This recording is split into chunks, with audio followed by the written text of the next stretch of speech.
Tribune présente le 18-19 d'Edwige Chevrillon.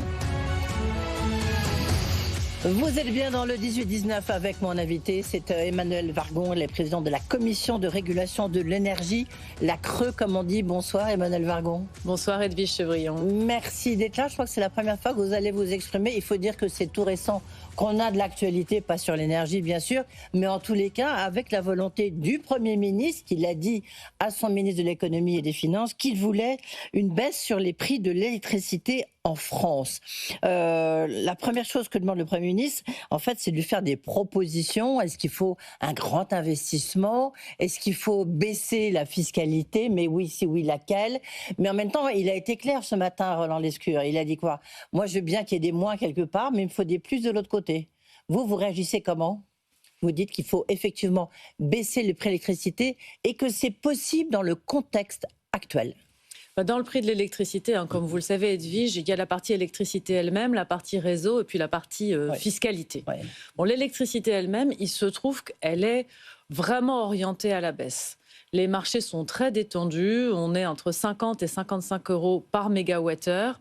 Au moment de la crise, on était monté à plusieurs centaines, voire près de 1000. Mais avant crise, on était entre 40 et 50, donc on commence à retourner dans une zone qui n'est pas très loin d'avant-crise sur les marchés de gros. Et ça, c'est quand même encourageant et c'est grâce au fait que le parc nucléaire produit à plein et puis qu'on a aussi nos énergies renouvelables qui produisent aussi l'hydraulique, l'éolien, le solaire. Donc la partie prix de marché, elle est plutôt bien orientée.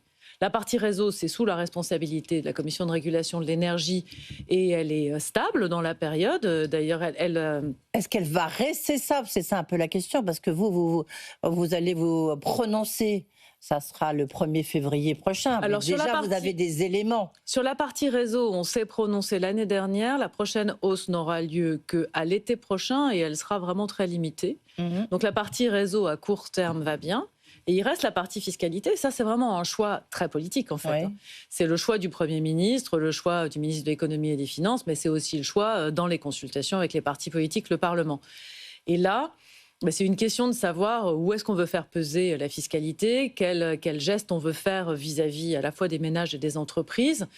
La fiscalité, c'est un tiers de la facture, donc c'est pas complètement négligeable. Grosso modo, c'est un tiers, quoi. Voilà. Ouais. Mais bon, après...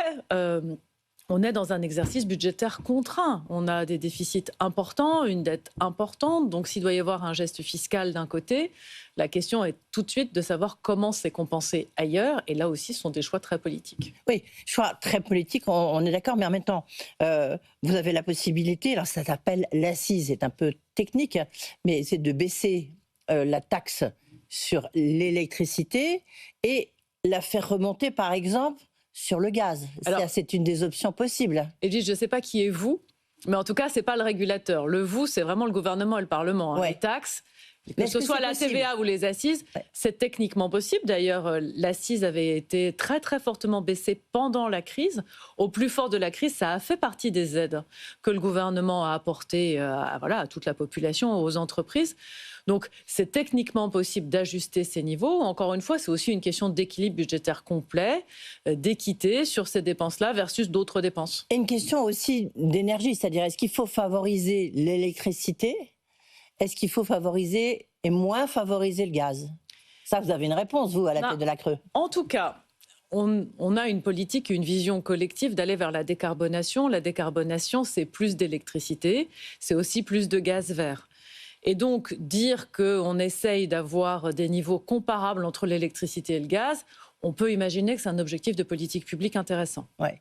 Alors, l'autre possibilité aussi, puisqu'on est dans les plus et dans les moins, je reprends l'expression de Roland Lescure, c'est de dire, là, on attend, et je pense que vous, encore plus que nous, on attend cette fameuse programmation pluriannuelle de l'énergie, la PPE, qu'on attend.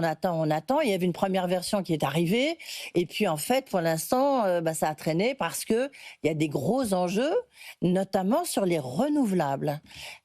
Certains disent, regardez, il y a beaucoup trop d'électricité, on en redira un mot, et donc en fait on pourrait baisser les subventions aux énergies renouvelables, aux photovoltaïques et à l'éolien. Ça, c'est possible de le faire. Qu'est-ce que vous en pensez ? D'abord, c'est parce qu'on a beaucoup de production qu'on a des prix de marché bas. Et ça, c'est quand même très important. C'est parce qu'il y a beaucoup d'offres et une demande qui va progresser, mais dont on attend pour l'instant qu'elle progresse, que nos prix de marché sont bas. Et des prix de marché bas, c'est quand même de la compétitivité, notamment vis-à-vis de nos voisins européens. On a des prix de marché beaucoup plus bas que le reste de l'Europe, beaucoup plus bas que l'Allemagne, beaucoup plus bas. Oui, 30 à 35 euros par mégawattheure, presque 50 euros de différence avec l'Italie, avec les Anglais. Donc, c'est vraiment un élément de compétitivité. Donc, c'est pas mal, en fait, d'avoir une électricité abondante. Pour la suite, cette programmation, elle est très importante. Ça fait longtemps qu'on l'attend, parce qu'il faut donner de la visibilité et un cap. À la fois aux filières qui installent des énergies renouvelables, aux territoires. C'est souvent des projets de territoire, souvent des projets solaires ou éoliens. Et à la fois pour le dimensionnement du système aussi, pour que nous, on puisse travailler sur les réseaux. Donc, donner un cap, c'est vraiment urgent. Après, à quelle vitesse on doit aller ? Ça, c'est vraiment le cœur de la question. 15 jours, a dit Roland Lescure ? Je crois que le gouvernement souhaite avancer relativement vite. Je ne sais pas exactement à quelle échéance. Mais en tout cas, c'est important. Et après, sur combien tout ça coûte ? Actuellement, le soutien aux énergies renouvelables, c'est à environ 8 milliards d'euros sur le budget de l'État. C'est à la fois très significatif. Moi, j'aime bien le mettre en regard des 5 milliards d'euros d'exportation d'électricité par EDF. C'est pas la même chose. D'un côté, c'est le budget de l'État. De l'autre, c'est la balance commerciale. Maintenant, là, Mais quand même, on est un peu dans les mêmes ordres de grandeur. Est-ce qu'on peut optimiser ce soutien ? Oui, forcément, on peut toujours optimiser le soutien. Est-ce qu'on peut l'optimiser pour l'avenir ? Oui. Est-ce qu'on peut l'optimiser pour les contrats existants ? On a une question de rétroactivité qu'il faut qu'on traite sérieusement. Est-ce que ça veut dire, parce qu'au-delà de votre langage, évidemment, vous êtes obligé d'être prudente, est-ce que ça veut dire quand même quelque part, oui, on peut baisser les subventions à l'énergie renouvelable quand on voit que la demande par rapport, l'offre par rapport à la demande, c'est énorme en ce moment. Il y a un trop plein d'énergie. Oui, mais je crois que c'est 100 TWh, puisqu'on parle en TWh quand il s'agit de chiffres globaux. Ça se pilote quand même un peu à long terme, parce que cette année, oui, EDF, en 2024, EDF a exporté, je crois, 90 TWh. En 2025, on sera dans les mêmes ordres de grandeur. Donc c'est vrai qu'on a vraiment un surplus. D'abord, ce surplus, il sert à nos voisins, ils sont contents. Et ensuite, on a beaucoup de... elle est saturée, paraît-il. On a beaucoup de data centers qui disent, voilà, on veut s'installer. On a aussi envie d'être attractifs pour gagner ensemble la bataille de l'intelligence artificielle. Les voitures électriques, ça va finir par se développer. Oui, mais ce n'est pas le cas pour l'instant. Donc, à terme. Le pilotage, la bonne question du pilotage, c'est à quelle vitesse on va entre l'évolution de la demande et l'évolution de l'offre. Et si on a 5, 6, 10 projets de data center qui se concrétisent rapidement, là aussi, ça se compte assez vite en gigawattheure, voire en térawattheure. Donc, est-ce qu'on peut dans ce pilotage... D'abord, vous avez... Donc, on peut optimiser. On peut optimiser à la fois les volumes, aller à la bonne vitesse sur les volumes, et les prix, les charges pour le service public, donc les charges sur le budget de l'État. On a d'ailleurs plein de mesures techniques pour trouver la bonne manière de racheter. Sur le photovoltaïque ? Oui, sur les deux. Oui. Sur le 2, on peut joindre. Et sur le grand éolien en mer, parce que là, visiblement, celui de l'Héron, je crois qu'on m'a dit qu'il y avait une offre qui avait été faite, mais qu'il n'y avait pas eu... Il n'y a pas eu de réponse de l'autre côté des industriels. Oui, donc, sur l'éolien en mer, le dernier appel d'offres, il y a un des deux parcs qui n'a pas trouvé preneur, en fait. L'autre, finalement, a été attribué. Et là aussi, ça fait partie de cette grande programmation de savoir à quelle vitesse on va sur l'éolien en mer. Donc, le trop-plein d'électricité, notamment nucléaire, fait qu'aujourd'hui, ou de l'électricité renouvelable qui est produite en ce moment, fait qu'aujourd'hui, il y a de quoi s'interroger sur le coût, en fait, de cette politique sur les énergies renouvelables. En fait, moi, je serais plus prudente que vous, parce que une année donnée, vous avez beaucoup d'électricité, mais l'année d'après, vous pouvez avoir de la sécheresse. Et vous pouvez perdre une partie très significative de l'hydroélectricité. En 2022, on avait aussi très peu d'hydroélectricité. En 2022, on a eu la corrosion sous contrainte sur le parc nucléaire. Mais sans aller jusqu'à un événement aussi important, vous pouvez simplement avoir du grand carénage sur le parc nucléaire qui prend un peu plus de temps que prévu. Vous pouvez avoir un hiver plus froid. Et donc, à chaque fois, si vous ajoutez ces hypothèses-là, votre équilibre offre-demande, il redevient plus tendu. Donc, un peu de marge dans le système, c'est une bonne nouvelle. Ok, donc un coup de rabot, mais pas une baisse définitive, quoi. C'est ça que vous nous dites. Non, ce que je vous dis, c'est qu'il faut continuer à avoir des capacités supplémentaires. Il faut le faire à la bonne vitesse. Vous vous souvenez peut-être, il y a quelques mois, j'avais dit attention à ne pas aller trop vite quand même. C'est ce que je continue à dire, mais sans tout arrêter. D'accord, ne pas tout arrêter. Est-ce que dans le cas du PLF, il faudrait une baisse des taxes sur l'électricité, justement, pour accélérer cette électrification? Ce matin, le ministre de l'Économie et des Finances a annoncé un bonus, justement, enfin un bonus plus important. Est-ce qu'il faudrait une baisse des taxes sur l'électricité pour booster cette électrification? Ça, c'était la question de tout à l'heure. Vraiment, mais ce que je vous dis, c'est sur les... Vous n'avez pas complètement répondu, c'est pour ça que je me permets de la poser. Parce que les taxes, si vous voulez, c'est vraiment l'apanage du gouvernement et du Parlement. Lever l'impôt, décider qui doit payer, qui doit contribuer, comment. Est-ce que c'est des taxes sur la consommation ou autre chose? C'est vraiment pas un sujet de régulateur. Oui, mais après, je pense que ce qui est important de baisser les taxes, pas sur les modalités, ça relève de vous parce que ça guide justement la politique énergétique. Non, ça ne relève pas de nous, parce que nous, on a un rôle de bon fonctionnement des marchés, et on a un rôle de bonne application d'une politique énergétique, mais cette politique, heureusement qu'elle n'est pas fixée par le régulateur, qui est une autorité indépendante. Mais quand même, ce que je peux vous dire, pour essayer de répondre un peu à la question, Edwige, c'est que oui, on a besoin d'électrification, et ce besoin d'électrification, il nécessite que les gens puissent se projeter. Donc, le fait de garantir qu'il n'y aura pas trop d'à-coups, que les gens puissent se projeter, qu'avec nos différents mécanismes de marché et de taxes, on gardera une électricité abordable, ça, je pense que c'est extrêmement important. Donc, que le système s'organise entre les 3 tiers, les prix de marché, les réseaux et les taxes, pour donner une bonne visibilité, pas trop d'à-coups et une garantie qu'on va rester, en tout cas, dans des prix raisonnables, ça, je pense que c'est important. D'accord. Est-ce que, durablement, les prix de l'électricité vont rester durablement bas ? Alors, pour les 2-3 années qui viennent, ils sont bien orientés à des niveaux qui sont plutôt bas. Au-delà, c'est vraiment difficile de répondre. Ouais. Comme quoi, quand même, les prévisionnistes, d'autres organismes se sont quand même bien plantés, si vous me permettez cette expression un peu triviale. En fait, moi, la raison pour laquelle... Ce qui fonde ma réponse, ce n'est pas les prévisionnistes, c'est les prix du marché à terme.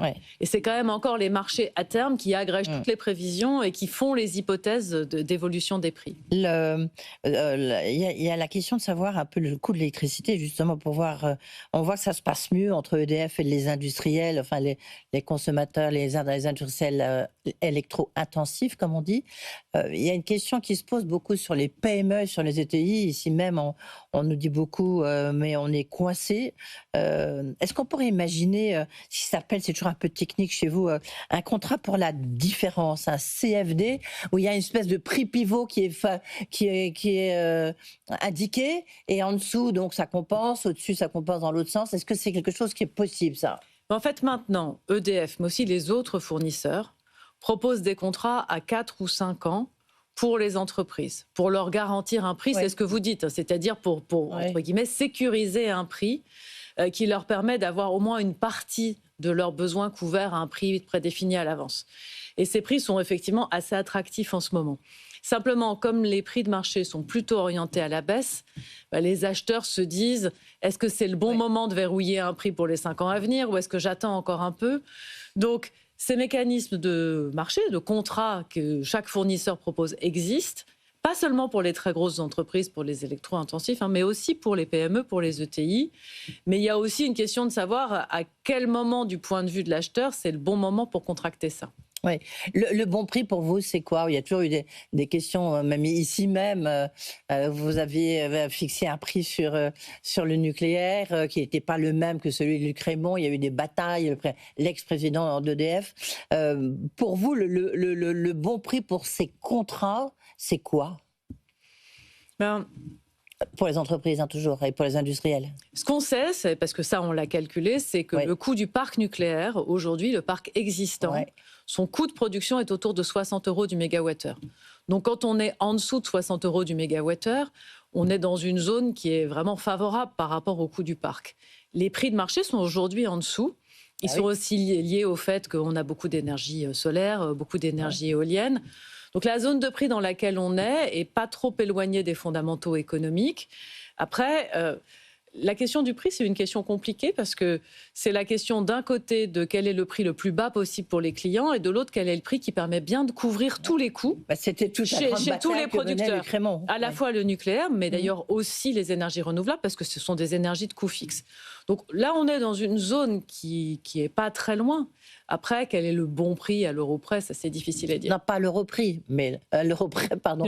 la fourchette, c'est entre 50, en tout cas, en ce moment, on a des prix qui 60. sont assez raisonnables. On est autour de 50 à 55 euros du mégawattheure sur les marchés. Ce sont des prix plutôt raisonnables. Ouais. Est-ce qu'on a besoin finalement des nouveaux EPR? Est-ce qu'on en a besoin? Parce qu'aujourd'hui, on voit bien que les centrales, on peut les prolonger encore, certains disent même encore jusqu'à 70 ans. Et surtout que maintenant, elles tournent à plein. Finalement, comme on le disait tout à l'heure, on a un trop-plein d'énergie nucléaire, non? Mais encore une fois, on ne peut vraiment pas raisonner sur 6 mois ou sur un an. Non, 70 ans, c'est à long terme quand même. Aujourd'hui, on a beaucoup d'offres et moins de demandes que prévu. Les prochains EPR, les 6 premiers, leur date d'arrivée potentielle, c'est 2038-2040, c'est dans ces eaux-là. Donc d'ici là, on a beaucoup d'hypothèses dans lesquelles la demande aura fortement progressé. Il y a aussi un tuilage à faire entre les réacteurs existants qui vont être prolongés au maximum. Mais l'autorité de sûreté nucléaire a dit depuis le début que la prolongation se verrait tranche par tranche, réacteur par réacteur, série par série, et que on le verrait au fur et à mesure des travaux. Donc c'est indispensable de préparer l'avenir. 2 questions pour terminer rapidement. Vous avez vu ce que font les Allemands qui sont au secours de leurs industriels, parce que justement ils ont ils ont pas de nucléaire, ils ont beaucoup de renouvelables et puis ils ont du gaz. Et donc le prix est 30 € plus cher le mégawattheure que pour nos industriels. Et ben du coup le chancelier allemand, il a mis un plan sur la table pour qu'en fait le prix de l'électricité baisse de manière très substantielle. J'ai plus le chiffre en tête. Absolument, j'ai vu le plan des Allemands et ça montre bien le différentiel de compétitivité. Mais là, ils sont en train de nous rattraper, pour l'instant au service de la France. Alors là, dans le plan allemand, c'est encore un peu tôt parce que le chancelier a mis une copie sur la table. Je crois qu'elle est en cours de discussion avec la Commission aussi, donc tout n'est pas totalement finalisé. Accepté justement ce contrat pour la différence. Ça permettrait de réduire une partie de la facture, mais pas toute la facture, plutôt 50% de la facture maximum. Donc, je me pense qu'on restera compétitif même avec ce plan allemand. Oui. Est-ce qu'il faut, vous avez vu une des propositions du Front National, Rassemblement National, c'est de revenir aux tarifs, de mettre des tarifs. Est-ce que vous y seriez opposé ou pas? D'abord, on fait des tarifs réglementés pour tous les particuliers. On a toujours des tarifs réglementés. C'est le dernier prix administré. Les entreprises, elles bénéficient vraiment de la concurrence et maintenant, elles savent acheter. Donc, le tarif réglementé qui est un lissage sur 2 ans, à mon avis, n'est pas très adapté aux grosses entreprises. Et juste rapidement, vous avez fait un bilan sur les lignes de bonne conduite. Est-ce que vous en êtes satisfait aujourd'hui? Est-ce qu'il y a des efforts qui ont été faits? Oui, en fait, on avait pris un engagement vis-à-vis des consommateurs de faire un peu le ménage et la police auprès des fournisseurs pour être sûr que les fournisseurs se comportent correctement. Les fournisseurs ont tous joué le jeu. Sur les 20 fournisseurs nationaux qui sont rentrés dans la démarche, on en a 17 qui sont très largement au rendez-vous. Oui, puis il y avait un vilain petit canard qui reste. Merci beaucoup Emmanuelle Wargon. Merci à vous. On va voir un peu comment tout ça évolue. On attend cette PPE donc dans les prochains jours. Merci beaucoup.